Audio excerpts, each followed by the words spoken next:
I'm Mark McAllister here at Finn Park in a neighborhood known as The Pocket. And as you can see behind me, the basketball courts here are a very popular place for kids to come and play after school, especially after the last day of school. After some video emerged online recently, though, of these rims, these hoops being taken down by city staff, people in this area and people in this city of basketball champions started getting very upset. As a result, the city has decided to reverse their actions and change the rules a little bit. Here's more.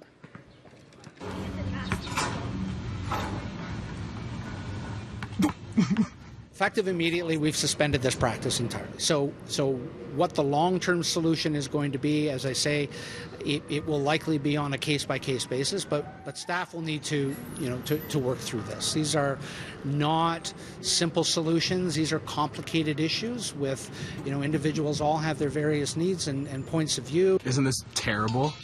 No, I can still have just as much fun out here. We, as a government, as a city, need to try to strike a balance that, is whether it's a compromise or what have you. 6 o'clock in the summer, it's probably too early. The sun is still up, But when the sun comes down, I think the courts got to be closed too, somehow, some way. When the basketball courts were open at night, there was a lot of trouble. We'd have cars lined up and down these streets. There'd be like 40 people, making noise till 3 in the morning. It became unbearable. You can't live with it. You couldn't sleep. You couldn't keep your window open. All you had is profanities coming through your window, There was drugs being dealt here. It was way out of control. So something had to be done. I know there's been a problem with kids playing basketball until the wee hours of the morning, and other activities. And I didn't think that was fair for neighbors. But now that you're telling me, and I wasn't aware that they're coming down at 6, I think that is maybe a bit early. 6 p.m.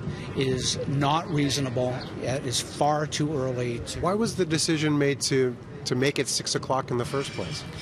So quite frankly, it has to do with the crews who go around and do this work. They have set hours, and that's, they go to a park, they remove the nets, they store them, they come back the next morning and reinstall them, they go to the next park. And that's basically how it was done.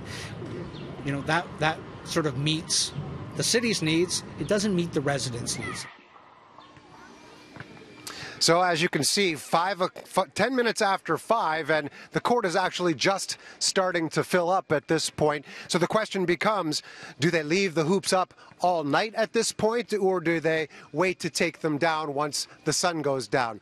That remains to be seen. We're going to hear from the mayor a little later on and how he goes about trying to balance these sorts of things. In additional news this afternoon, we found out that the Toronto District School Board plans on starting a 6-month pilot project. They plan on leaving the hoops up on school grounds to see how that goes as well. The basketball courts here at Finn Park in The Pocket are very busy, as they would be at this time of day. It's about 5:30, and there is quite a few people that are gathering here, especially now that there's some rule changes here on the court. What has happened over the last few days is that there's been some criticism as a result of city staff coming by and actually taking the hoops down after 6 o'clock. And so as a result, the city has stepped forth. They're now playing a little bit of defense, and they've decided that they're reversing that decision, and as of effective immediately, they're no longer going to be taking those hoops down. Here's Mayor John Tory. As long as these places are there for public use, as long as we have kids who want to play basketball, we want them to be doing that. We want them to be engaged in that kind of positive, fun activity, especially in the summer months. To me, that means leaving basketball nets up. It means making sure that where there is excessive noise really late at night or early into the morning, we deal with that through the mechanisms of our bylaw and our enforcement officials, but that we don't do it by trying to take basketball nets down, and especially not at 6 o'clock at night when the evening is just beginning for a lot of people. Okay, so with me now is one of the parents in the neighborhood. This is Naomi, and you've been following this fairly closely. You've been to this park many, many times. What do you think about what has happened over the last few days? I think it's a really great opportunity for the community to get to use the park in a new and different way. What were your thoughts about the hoops coming down at 6 o'clock every day prior?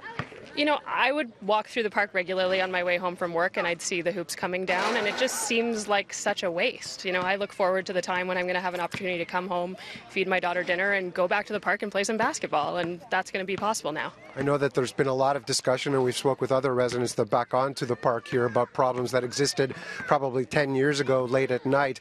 How do you think that there might be a balance when it comes to the point where you want to keep the hoops up, but you want to make sure that everyone's safe at night?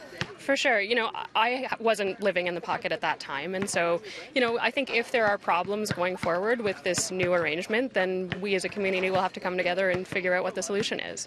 You know, it's a really tight-knit and lovely community here, and I have the confidence that everybody will be able to voice their opinions and find some common ground.